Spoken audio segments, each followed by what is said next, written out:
Triple Crown prospects came down from Ohio and claimed the Upperclass World Series title, but the ending was just part of a massive weekend of baseball at Lake Point Sports. Here to discuss, I'm Cory McCartney, joined by PBR Georgia Scouting Director Phil Kerber. Phil, good as always to see you. Happy to be back on, and like you said, it was a massive weekend of baseball and culminated in one of the best finals that we've had, and the intensity through the roof. And to see the celebration by Triple Crown, a dog pile on the infield it was really cool just to see that how much it mattered to those guys. Really some big-time bats, including the class of 2021's third-ranked position player in Brady House, who we've discussed many times, some dominant pitching across this tournament. But Phil, who were those players that really had you talking? Yeah, I'll start with the champions, Triple Crown prospects, and an uncommitted arm, Aidan Kelly, right-handed pitcher. Now, the first couple innings as he was working through the lineup, he was still figuring out what was working for him, whether it was the curveball or slider. But really impressive showing from him, and I find it hard to believe he's uncommitted, but I do not think he's going to be uncommitted for much longer, given how well he threw down here.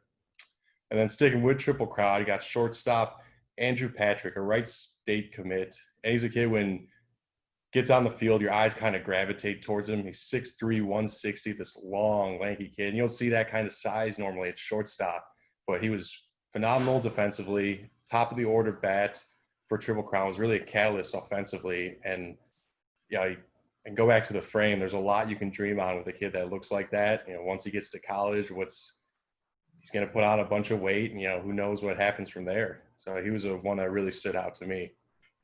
And then going to our runners-up, Tidewater Orioles. They were here over the summer, and I probably talked about these two guys, but brothers T.R. Williams and Lance Williams, both Virginia Tech commits. T.R., left-handed pitcher, was up to 93 with curveball and a slider.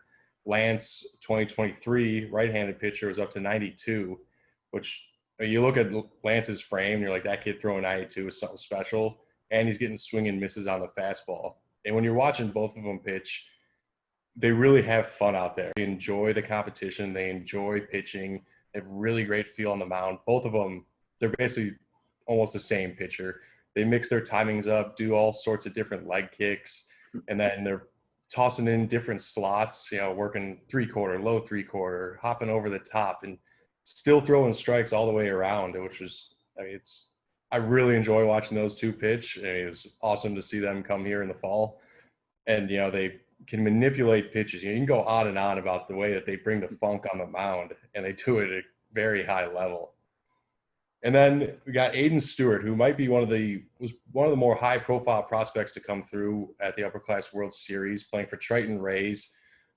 Just physically impressive. 6'5", 200-pound switch hitter, extremely athletic. And, Sunday, it might have been, I don't know if it was Sunday or Monday morning, very first pitch on the North Quad. It was the first pitch of the entire day. Sends it out of the yard. With just easy power there, and there's so much more to come. But he's a really, really impressive-looking prospect who just continues to get better. Everything he does is easy, and he's just a really, really fun player to watch. You can check out all the Upperclass World Series on Lake Point Live, powered by PlaySite. Go to lakepointsports.com for all the info. And speaking of info, you can get plenty of that from Phil and the PBR Georgia crew. Give Phil a follow on Twitter at Phil Kerber PBR, and the PBR Georgia crew as well at PBR Georgia at Twitter. Give them a follow while you're at it. Phil, thanks so much. As always, appreciate your time. Thanks for having me on, Cory.